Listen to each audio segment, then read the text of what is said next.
Bonjour et bienvenue dans l'actualité crypto du 5 septembre 2025. Voici les faits marquants de la journée. Depuis son lancement au début du mois, le token Vulfi continue d'attirer toutes les attentions. L'offre circulante est désormais estimée à environ 24,6 milliards de jetons, soit un quart de l'offre totale prévue. Mais le parcours a déjà été mouvementé. Après avoir atteint près de 40 cents, le prix a rapidement perdu plus de la moitié de sa valeur pour se stabiliser autour de 18 cents.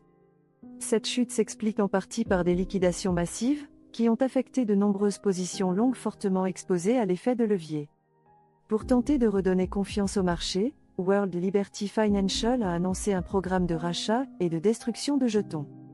Plus de 47 millions de tokens Vulfi ont déjà été brûlés, ce qui correspond à environ 0,2% de l'offre en circulation.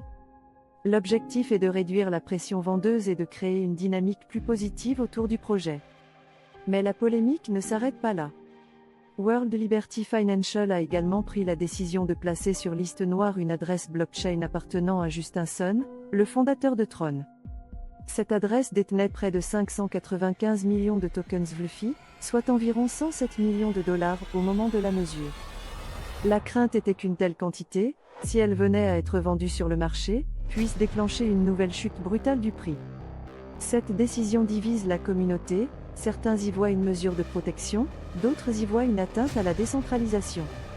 Sur le plan politique et réglementaire, le lancement du Vulfi commence déjà à avoir des répercussions. Certains analystes estiment que la forte valorisation du token, qui est associée à la famille Trump, pourrait compliquer l'adoption de nouvelles lois encadrant les crypto-monnaies aux États-Unis. En effet, si les responsables politiques détiennent directement ou indirectement des jetons, cela pourrait créer des conflits d'intérêts et ralentir la mise en place d'une régulation claire. Malgré ces turbulences, le climat macroéconomique reste favorable au secteur des crypto-monnaies. La Réserve fédérale américaine pourrait bientôt annoncer une nouvelle baisse des taux d'intérêt, ce qui aurait pour effet de stimuler la liquidité sur les marchés. Dans le même temps, la SEC poursuit son travail de clarification réglementaire. Plusieurs acteurs institutionnels se préparent à lancer de nouveaux produits financiers liés aux cryptos, et certains analystes estiment que les chances d'obtenir un ETF spot sur Solana sont désormais très élevées. Cela pourrait ouvrir la porte à une adoption plus large des altcoins par les investisseurs traditionnels. En résumé, le marché reste très volatile, mais il est aussi en pleine transformation. Entre la montée en puissance de projets comme Vulfi, les ajustements politiques, et l'intérêt croissant des institutions pour les altcoins, la rentrée 2025 s'annonce riche en rebondissements. Merci d'avoir suivi ce résumé. Et rappelez-vous, cette vidéo est purement informative.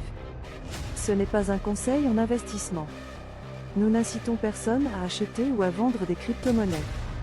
Faites toujours vos propres recherches avant de prendre une décision financière.